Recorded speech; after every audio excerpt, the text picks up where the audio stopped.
ಇದೇ ಇರಬೇಕು. ನಳಿನಿ ನನ್ನ ಶಾಂತಗೋಡು ನಾನು ಹೋಗುದು.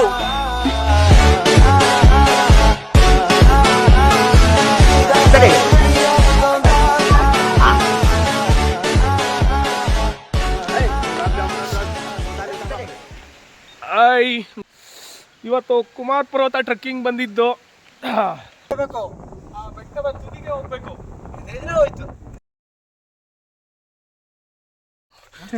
ಇದ್ರ ಒಳ ಹೋಗಿ ಶಿಷ್ಯ ಆ ಟಾಪು ಮಾಡತಕ್ಕ ಹೋಗದ. ನಮ್ಮ ಮಟ್ಟಿಯವ್ರಿಗೆ ಏನು ಇಲ್ಲ, ಬರೀ ಕೂಟ್ರಲ್ಲಿ ಹೋಗಿದ್ ಬತ್ನಿ ಅಂತ ಹೇಳ್ಬಿಟ್ಟು ಬಂದಲ್ಲ.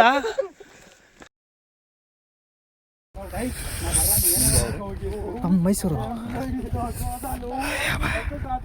ಇಲ್ಲ, ಊರು ಹುಡುಗರು. ಇದೇ ಚೆಕ್ಕಿಂಗ್ ಪಾಯಿಂಟು. ಇಲ್ಲಿ ನಾವೇನಾದರೂ ಬ್ಯಾಗಲ್ಲಿ ಪ್ಲಾಸ್ಟಿಕ್ ಕವರು, ಪ್ಲಾಸ್ಟಿಕ್ ವಸ್ತುಗಳು, ಬಾಟ್ಲುಗಳೇನಾದ್ರು ತಂದಿದ್ರೆ ಅದನ್ನು ಅವರು ಕಲೆಕ್ಟ್ ಮಾಡಿ ಮಡಿಕೋತಾರೆ. ಅದನ್ನು ತಗೊಂಡು ನಾವು ಒಳಗಡೆ ಹೋಗಿ ಬಿಡಲ್ಲ.